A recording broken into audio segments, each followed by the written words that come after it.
Salut les gars, c'est Nico Sangohan, on se retrouve pour une journée avec moi. Donc je vais vous montrer comment je m'entraîne dans la journée, ce que je prends, mes compléments. Donc aujourd'hui on commence directement par une séance piste. Donc ça va être une séance fractionnée sur 500 mètres. On va travailler la résistance, donc on va enchaîner des 500, des 400, des 300. On va s'échauffer tranquillement et ce que je fais avant de commencer, je prends toujours un pré-workout. Quand c'est des séances où ça tape bien comme ça me permet d'être beaucoup plus concentré, focus, d'avoir une bonne oxygénation avec ce qu'il y a dedans, l'arginine, la citrulline, ça me permet de bien oxygéner les muscles. Et la caféine, ça me permet de me focus et me donner un petit coup de fouet. Donc on va taper le shaker avant la séance et let's go. Ok les gars, on va taper le shaker, le pré-workout.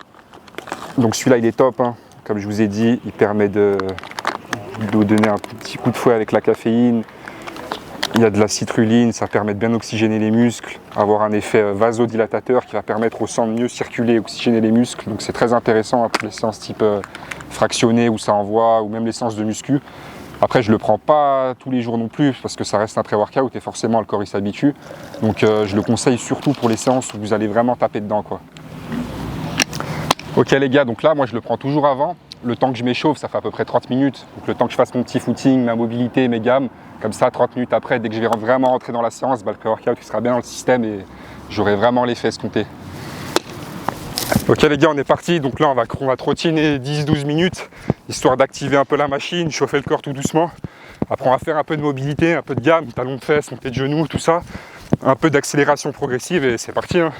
C'est important d'être bien progressif sur l'entraînement, ça nous permet de ne pas se blesser de 1 et de mieux activer le corps. Plus on est progressif sur l'échauffement, plus la séance elle est productive. Il y en a qui zappent l'échauffement mais c'est contre-productif, pensez à bien vous échauffer les gars. Un truc important aussi les gars, si vous pouvez vous le permettre, entraînez-vous à plusieurs. Ça vous permet de vous pousser mutuellement. Quand il y en a un qui flanche, l'autre il va pouvoir le pousser, ainsi de suite. Moi en plus c'est des coureurs qui ont mon niveau, hein. Et même Thomas qui est un peu au-dessus de moi sur les séances d'aérobie. Donc quand j'ai tendance à flancher un peu, et ils m'aident justement à relancer, à pas m'endormir. Et pareil sur la fin, vu que j'ai un gabarit assez puissant et je fais des bons finishes, et lui aussi ça a tendance à bien le pousser sur les 100 derniers mètres, 50 derniers mètres. Donc c'est pour ça que c'est important les gars.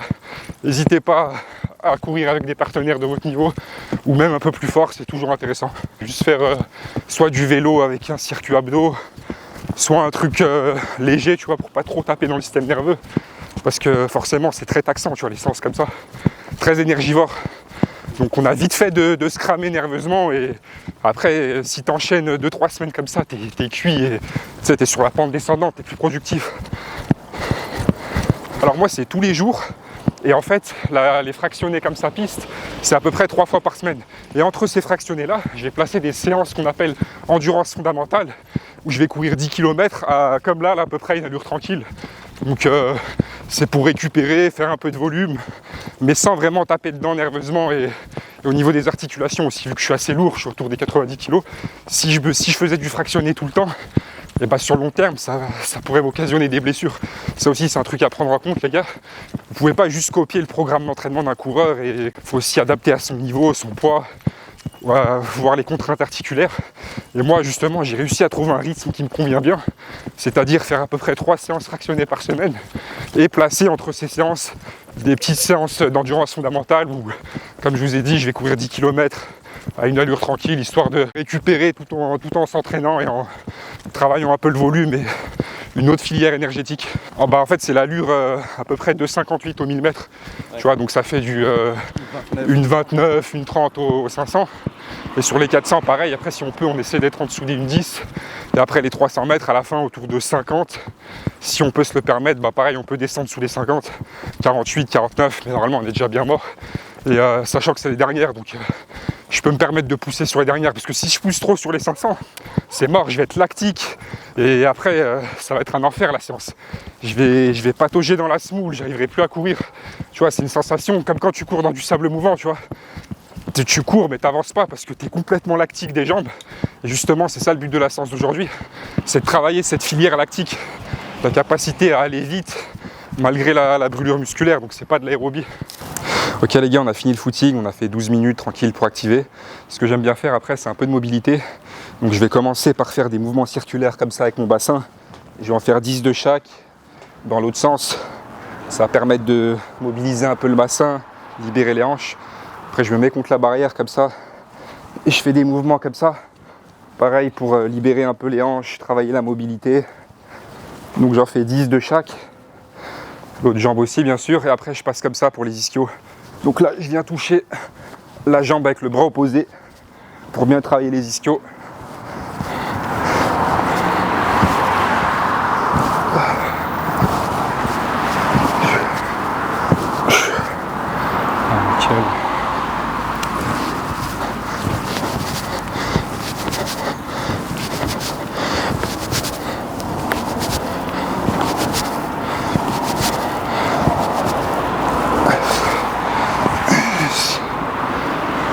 Et là je fais 3 passages comme ça, donc 3 tours sans récupération. Puis après je reprends mouvement du bassin et après je repasse sur la barrière.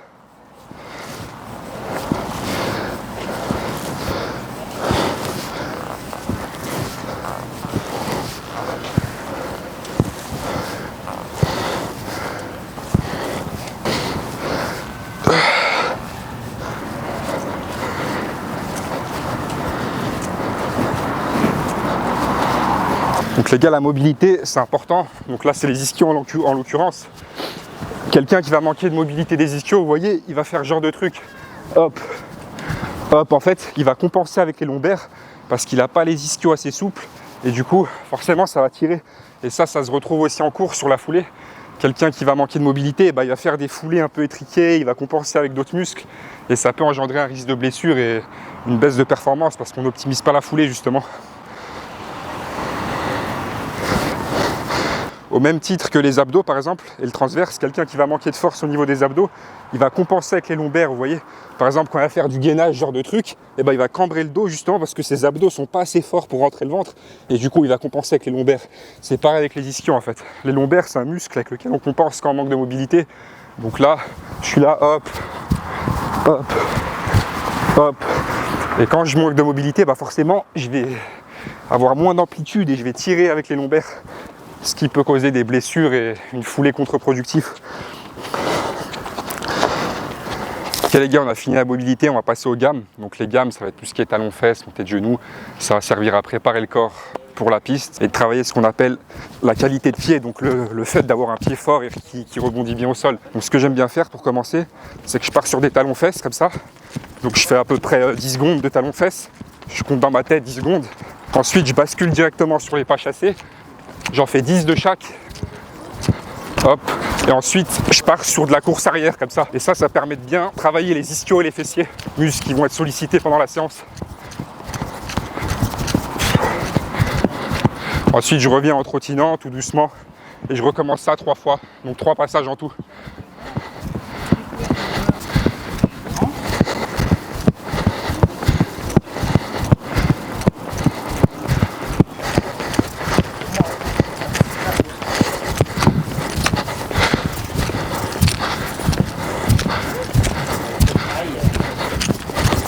Donc ok les gars, deuxième circuit gamme, je vais partir sur des griffés et des montées de genoux. Pareil pour travailler la qualité de pied, donc je suis là, je garde bien les jambes tendues et je monte la pointe du pied vers le ciel. Je garde les jambes tendues et hop, hop, hop, hop. Et une fois que j'ai fini, je bascule directement sur des montées de genoux.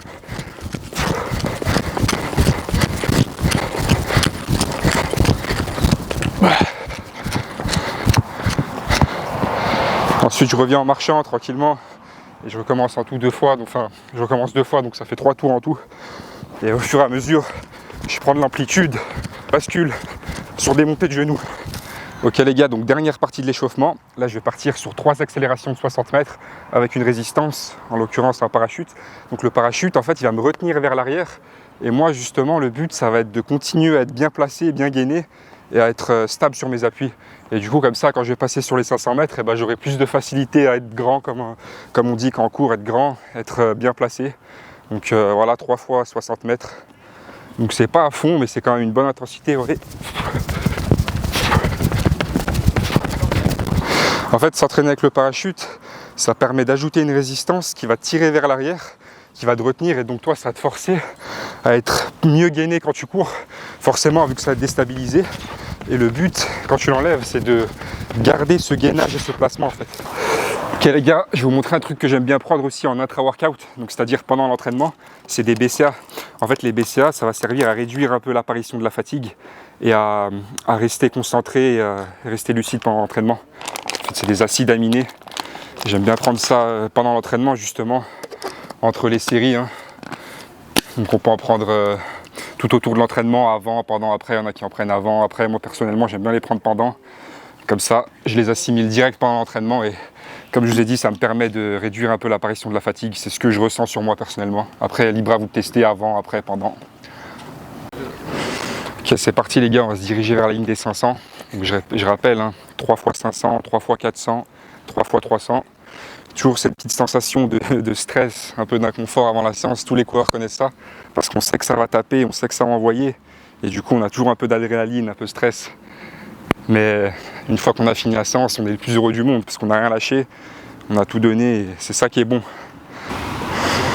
Vous êtes prêts les gars? Ouais, c'est bon. Ok, c'est parti.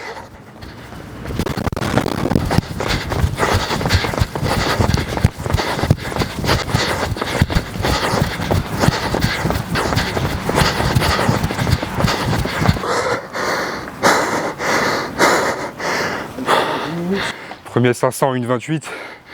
On va essayer de garder le même rythme.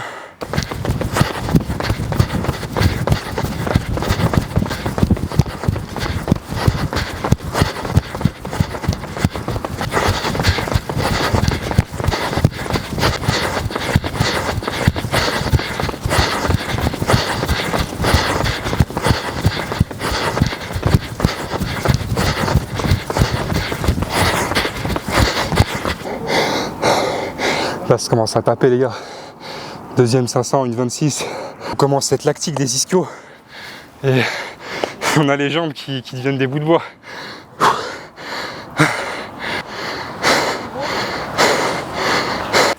J'ai les muscles encore qui sont bien chargés.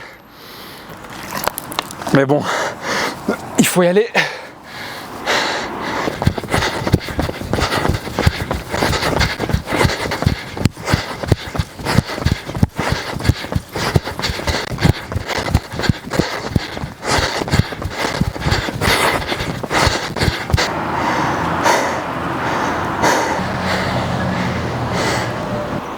À 400, on va les rentrer en 1,10, hein, c'est bien. Tu prends. Vas-y, si tu veux, prends. Allez. Mais 1,10, tu vois. Ouais, 35, ok. C'est pas en les faire en 1,5, après on est sur les genoux. 1, 2, stop.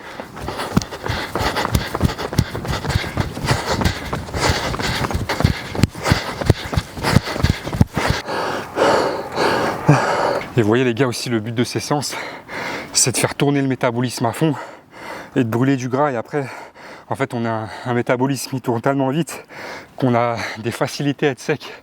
Pour ça, les mecs, ils parlent de produits dopants, de machin, mais venez faire ça juste 3 fois par semaine, vous allez comprendre. C'est vraiment quelque chose. Niveau dépenses caloriques, métabolisme, c'est vraiment puissant. Et après, on a beaucoup plus de facilité à être sec, justement.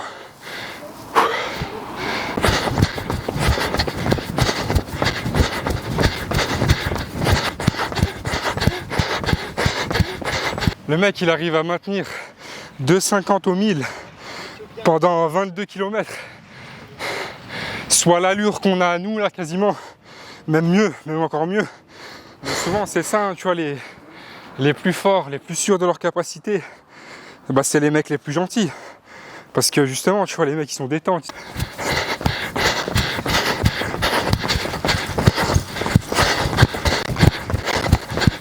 Touche à la fin de la séance, hein, il reste 200-300.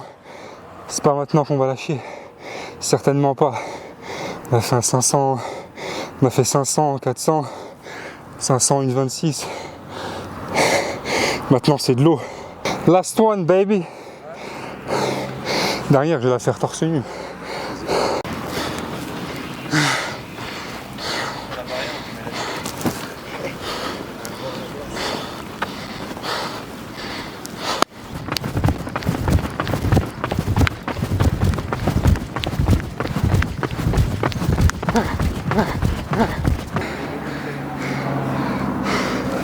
Ah. Des courses officielles ici. On a fini, hein. Dernier en 48. On a fait le job.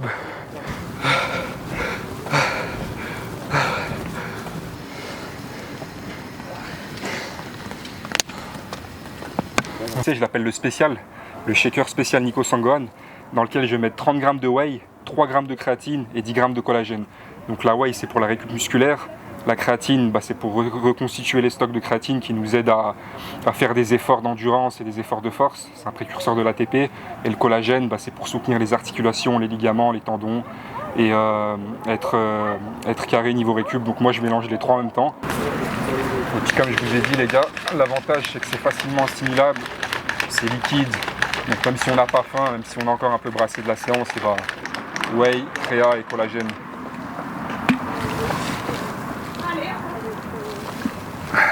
Ok les gars, donc là on se retrouve après manger, début d'après-midi. Donc ce que je fais en général, c'est que je me mets un peu sur mes programmes. Là en l'occurrence, je suis en train de sortir un nouveau programme. Donc c'est la suite du programme 1, pour ceux qui l'avaient acheté, c'est Nico Performance. Et du coup là le 2, il est un peu sur le thème de l'hiver, comment s'entraîner l'hiver, les astuces, etc. Et bien sûr le programme change. Et d'ailleurs en parlant d'hiver les gars, il y a un truc qui est super important, c'est la vitamine D. Ça j'en prends à partir d'octobre-novembre. Forcément vu qu'on va manquer de soleil, on va manquer de luminosité. Il va faire nuit à 17h, et c'est super important de se supplémenter en vitamine D. Ça va nous permettre de prévenir les petites grippes de l'hiver, le système immunitaire. C'est important pour la minéralisation osseuse aussi. Et tout le monde est carencé l'hiver, sans exception. Donc c'est pour ça que c'est super important de se supplémenter de novembre à mai au moins. Et je vais vous donner une astuce aussi les gars, ça c'est super lourd. Je prends ça en dessert à chaque fois. Yaourt à la grecque et une scoop de whey café. C'est une dinguerie, franchement, ça a exactement le même goût que vous savez, les cafés glacés de la plage là, l'été. C'est super bon. Et ça nous fait un yaourt protéiné avec des protéines de qualité premium. Parce qu'en ce moment, c'est la mode des yaourts protéinés. Vous en voyez partout, Carrefour, Lidl et tout. Sauf que c'est très souvent des protéines de qualité médiocre. Et c'est plein de produits chimiques. Donc là, c'est un yaourt à la grecque classique, naturel. Je rajoute juste une scoop. Et franchement, c'est super bon. Faites-moi confiance, les gars, testez, vous n'allez pas regretter. Ok, les gars, donc milieu d'après-midi, j'ai un rendez-vous avec mon médecin du sport. Donc, c'est pour suivre une petite douleur que j'ai derrière le genou, au niveau du creux poplité. Donc, c'est un petit kyste de quelques millimètres qui m'embête un peu quand je cours, quand je marche.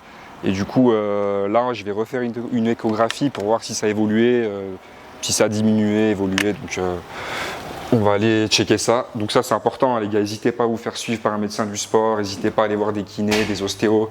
Ça fait entièrement partie de la performance, c'est pas juste s'entraîner, se buter et faire que ça. Donc voilà les gars, important aussi. Et c'est pour ça je voulais voir du coup. C'était quand ? La première c'était le 10 juillet je crois, un truc comme ça. Et du coup, ouais, toute première.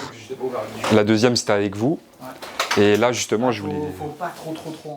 C'est comme ça qu'on fait. Ouais, on voyait qu'il était un peu effondré, un peu. Ouais. Donc là il n'y en avait plus. Enfin là, ouais, on peut dire qu'il n'y en avait plus là comme ça. C'était à droite. Et c'était, en fait, il était vraiment, je crois, au niveau fibulaire. Je crois que c'était ça le. Tibio-fibulaire. Tibio-fibulaire, ouais. Après déjà, vous avez des douleurs. Et à la marche, ouais, ça tire un peu. Et quand je reste debout un peu longtemps, pareil, je sens que ça tire un peu. Ok. On va regarder. Donc, ouais. Au niveau ischio, quand vous travaillez les ischios, notamment le biceps fémoral, ça fait pas mal ? Non, ça m'a jamais fait mal.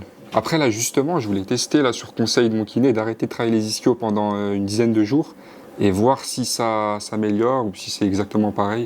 Okay. Mais en tout cas, quand je fais les ischios au moment même, j'ai zéro douleur, même si je mets lourd, ça me gêne. Il n'a pas l'air d'être revenu.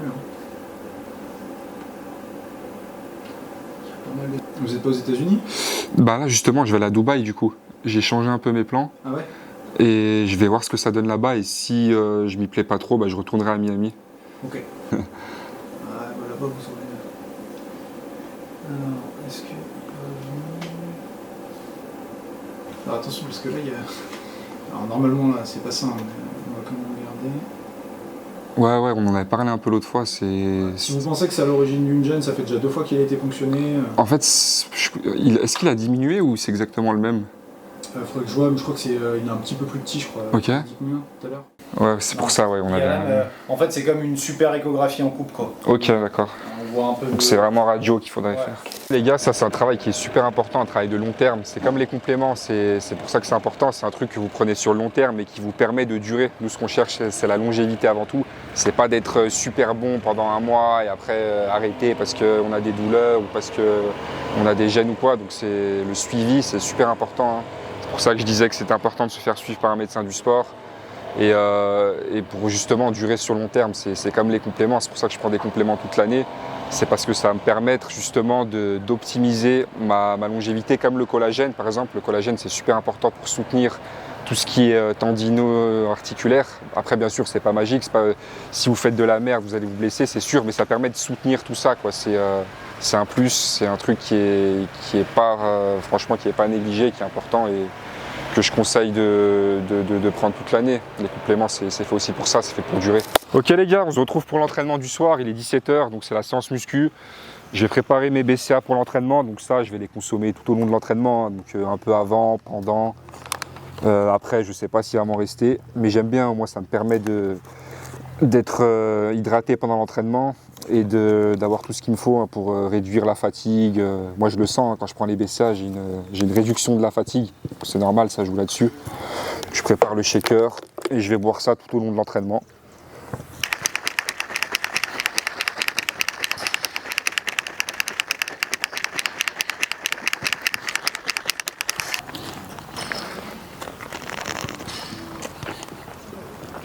Je vais faire 20 reps comme ça. Chauffer la coiffe des rotateurs et la renforcer en même temps. C'est important de travailler la coiffe des rotateurs hein, pour la prévention des blessures. Comme je dis, si vous n'avez pas le temps de vous échauffer, c'est que vous n'avez pas le temps de vous entraîner. Tu sais, les mecs, ils arrivent, ils commencent, ils sont même pas échauffés, après ils se plaignent d'avoir des tendinites tout le temps. Comme ça, j'ai les muscles responsables des tirages qui sont bien chauds.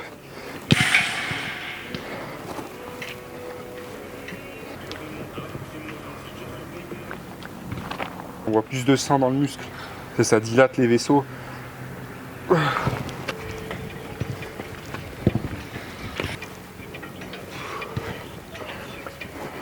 pense comme ça peut être intéressant vu que vous avez vu on a bien envoyé ce matin et là faut renvoyer une séance muscu.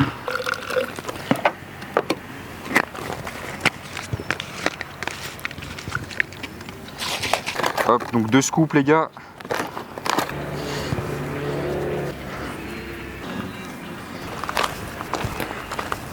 Ok les gars, dernier circuit, dernière série, c'est parti.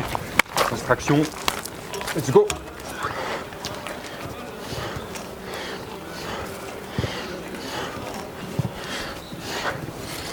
Hop. On enchaîne directement. Donc là les gars, plus vous levez les pieds, plus c'est dur. Vous voyez, si vous commencez là, c'est plus facile. Si vous mettez vos pieds en haut, c'est plus dur, plus de poids. Ok, premier circuit fini.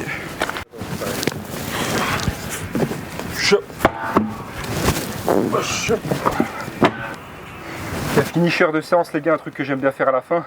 Je me sers du pneu, donc je le tire là-bas et ensuite je le roule jusqu'ici. Donc je suis là.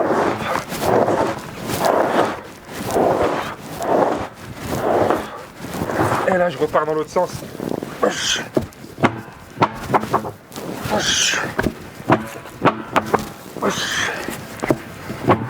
Et on repart. Et je fais à peu près 4-5 passages comme ça. Et là vous voyez je travaille le dos, parce que je tire vers moi. Et ensuite je travaille plus les épaules quand je repousse. Ok les gars, circuit push. Donc là je vais enchaîner 10 muscle up, 10 dips en haut de la barre et 10 pompes au sol. C'est parti.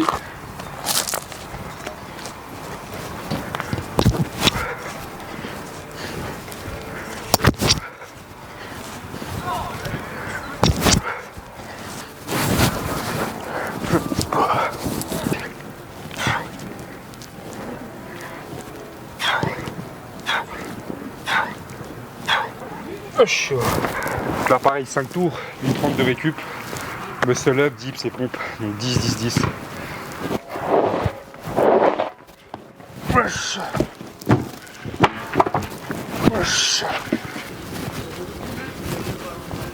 Ok les gars, training fini, on a fini la séance, donc maintenant moi ce que j'aime bien faire c'est venir ici, donc c'est juste à côté, hein, ça même pas 200 mètres. Je viens sur mon petit banc avec ma petite vue sur la montagne et je tape mon shaker post-workout. Donc là c'est juste un shaker de whey, je mets 2 scoops, ça fait 30 grammes. Ce matin on avait mis du collagène et de la créatine, là je mets juste de la whey puisque la whey on peut en prendre plusieurs fois par jour. Alors que la créatine, une fois qu'on a les 3-5 grammes et les 10 grammes de collagène, c'est bon, ça, on a notre dose journalière. Donc là, je vais juste taper mon petit shaker de whey post-workout. J'aime bien le prendre 20 minutes après l'entraînement, histoire de faire redescendre un peu le rythme cardiaque. Petit retour au calme et je sirote mon shaker tranquillement devant ma montagne avant de rentrer chez moi.